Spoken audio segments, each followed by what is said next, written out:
welcome back to my channel, or welcome to my channel. My name is Tabatha Whiteside, and I make film, homeschool, motherhood, Messianic content. If that interests you, continue watching this and hit subscribe, notification bell. You know how it goes. I thank you so much. So this video, I'm going to be talking about my top 3 reasons for wanting to have a Vbac for this 3rd pregnancy that I am currently in. So if that interests you, continue watching. If it doesn't interest you, leave a comment down below and tell me what you might be interested in seeing.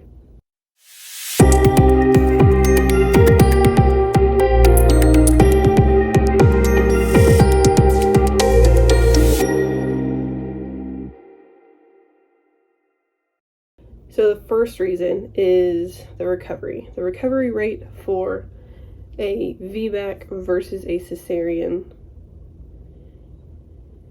is significantly faster and quicker than, no, that's how it would be, it would be significantly faster and quicker. After having 2 cesareans, I can handle the pain well. I didn't take any pain management for either cesarean, mainly because I don't take opioids, narcotics, or Tylenol for health reasons, risks and stuff. If you don't know, then I would encourage you to do a little research on the side effects of all of those pain management. But anyways, it was manageable until I got home. I still didn't take any medication when I got home. Didn't get prescriptions filled or anything.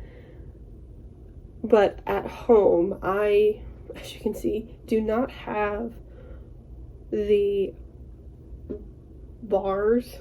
That's really not the best word to describe what hospital beds have, but you know, they have like the arm bar sides where you can sort of use more your arm strength to lift up rather than your ab core strength. I did not have that at home. I did not have a bar to lift up on, which made getting up at night, just getting up in general, horrible, excruciating. There were times like I would literally like vocalize pain and discomfort because of just how painful it was to get up. And it took such a long time, weeks to heal, to be able to do anything sort of normal. Number 2, the second reason why I am deciding to go the TOLAC Vbac route is healing. And not so much labor delivery healing, because that is, you know, that's the recovery. It is emotional and birth experience trauma healing. I never intended and never wanted to have a C-section with my first child. There were a lot of interventions that happened in a very short amount of time. I'm talking like 2 hours, where the acting OB that I had did a lot of things without allowing my body, my baby, or anything to take on to it.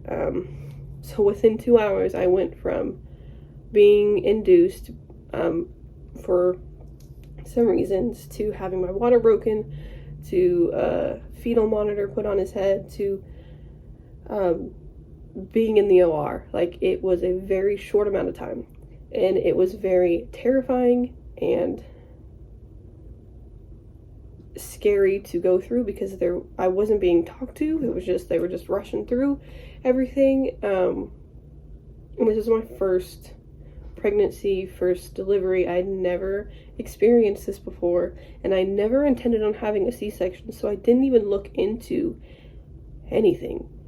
I didn't look into why they do C-sections, what to have for postpartum after a C-section. Nothing. What to expect. There was nothing. I had nothing. It was all very, very terrifying to go through. And I never dealt with it. So that's why I had a second C-section instead of having a Vbac with my second pregnancy. Looking back,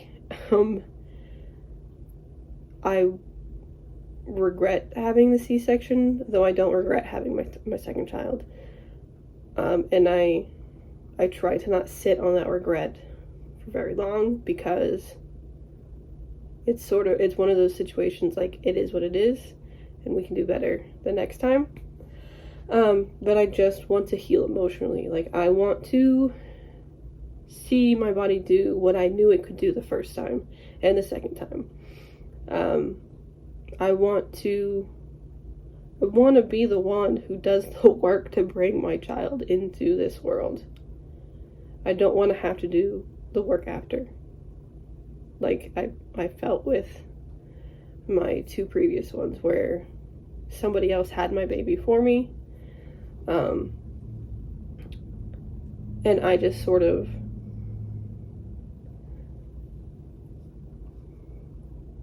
had all of that delayed maternal experience afterwards.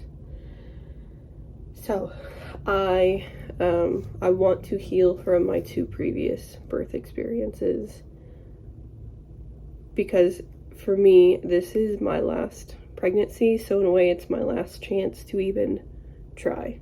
The third reason I am going the TOLAC Vbac route this time is the health benefits to baby and to me. Obviously, it's easier, and I say easier lightly, you're healing from something, that's happened to your body, so healing from vaginal birth is not this sort of, I'm not thinking of it as this, euphoric, idyllic situation. However, the recovery time is significantly less than a Vbac, generally speaking. Sometimes there are complications. Obviously, there are exceptions to every rule. But one of the health benefits for babies specifically that I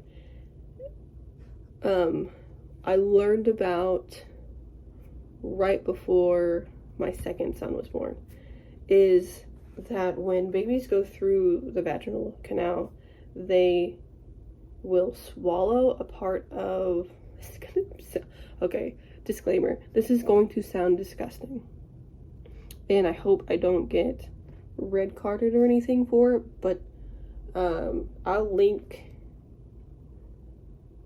the book I read this from, and I will try to find the study that he is mentioning in the description below. It might take me a while to do that, so if I upload this video and it's not there, try to come back and eventually it will be there. But what happens is when the baby goes through the birth canal, the vaginal birth canal, he or she will swallow some of the mother's liquid, we'll call it, because I don't remember the medical term, but some of the juices down there, we'll say, and from that helps to build up the baby's gut microbiome. If you are unaware of the importance of a gut microbiome and its full body health benefits, please look into it. With that, I will also try to have some links down below, but essentially basically very surface level information of the gut microbiome. The gut is the starting point for immunity and for bodily health. Which means that if your gut microbiome is healthy and good, then your body is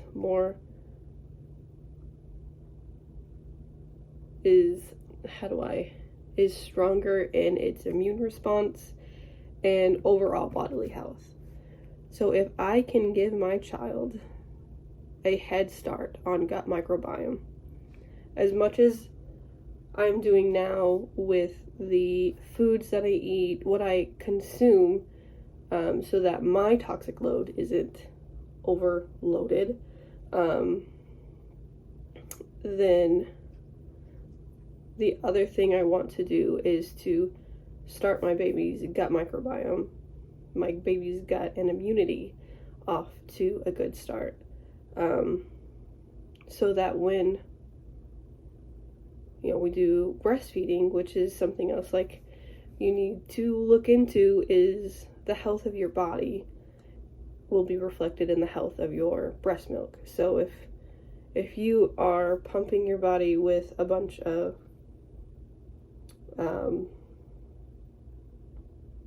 unhealthy items, whether that be types of medication, what you're consuming, what you're putting on your body, the things that are in certain items that we have, then that will be reflected in your breast milk. So all in all, to say, I want my child to be as healthy as they can be, so that with this baby, not only do I not have to recover from a C-section, I do not have to recover from a NICU stay. With both of my boys, for one reason or another, I ended up in the NICU with them. For my first one, it was due to glucose levels. I have my own personal thoughts on the glucose levels and the amount of milk they shoved down my son's mouth in the NICU, just to get the glucose levels up.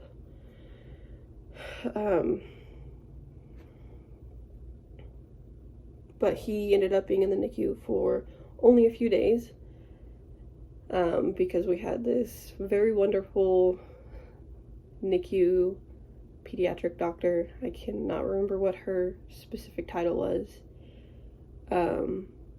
but she was from the European countries, and if you know anything about European countries, you know that they are also practitioners of naturopathic alternative medicine practices, and they don't always do what American medical teams do. So she was just like, why is this baby even here? He's healthy. Go home.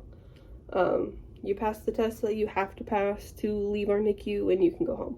It was great. The second time, we spent a little over 2 weeks with our son, for some unknown infection. His neutrophil count was very low, and I have my own thoughts on that. I think it was due to, obviously, early birth, because he was born at 36 weeks. Early birth, cord clamping, like as soon as he was born. Did not get any skin for a while. And a bunch of other things, the antibiotics that they gave him, it was a whole thing. But we ended up in the NICU. I would love to not have to go to the NICU. I would love to not have to be discharged from the hospital birthing center that I am going to without my child.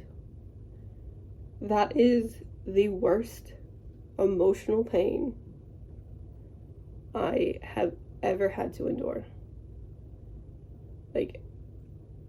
no, I don't want to do that again. So if I can, everything that I can do to prevent that from happening to this child, I will. Obviously, I have to say that it is all up in God's hands and in His will, but I do pray that that is not a situation that I have to go through again. So, those are my top 3 reasons why I am working towards having a TOLAC and Vbac. If you've had a Vbac, what were your reasons? What are your reasons for, going this route? Or even like, what are some fears that you may be having? What are all the Vbac stuff? What are you doing this time that's different than your previous pregnancy or pregnancies? I would love to hear from you. Yeah, I hope that you found this video interesting and that I will see you in the next one. So, may Adonai bless you and keep you and give you His favor, and shalom. See ya.